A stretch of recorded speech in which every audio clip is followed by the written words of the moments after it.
Салому алейкум, ака Искандар. Салому алейкум, али гурӯҳ. Ака Искандар, ҳамон чормағзое ки мо аз шумо соли гузашта гирифтем, 20 дона, ҳамин 20 дона диташ қоқ шид. ҳозир ина хел дар не ҳолат қарор доранд.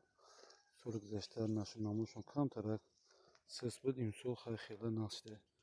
ин ака чормағз гирифтан, якта дита чормағз ҳар кадомиш доранд.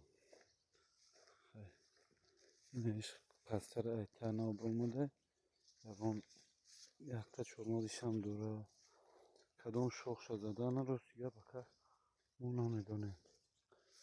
барои ҳамин хеле шабон соли гузашта баланд шуда буд. дитаига навду айта бромай, бо навдаам соли гузашта мондагимон калони фурӯшда. ҳамёра имсол агар занем ё ки истана сол дига занем, шон чӣ хеле мешуда бошад. ҳамин хеле на иш ҳатто иш майдаҳака чиё қадиш як ваҷаба бояд чормағз гирифта яхчам. ишам ҳамин хел нашунамошон созаи қадошон паста.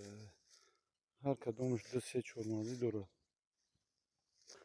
иношам хел қадошон паст. ака ҳар кадомаш хеле пасте. ба фикрам ки даже чормағзам нагирифта. ин хеле дар заминшон рӯбӣ кардем. рӯбимон кор киста дига ягон биршона камтар қобил кардем. инашам ҳамин хел рафтагӣ то уҷараҳай обши 20 дона буд, 2 донаш қоқ шуда. дига ҳамаш хушрӯ дорад. чӣ тавсия метенад соли дига канем ё ки имсол бирида партоем? ҳамёра ба тавсияи шумо ниёз дорем.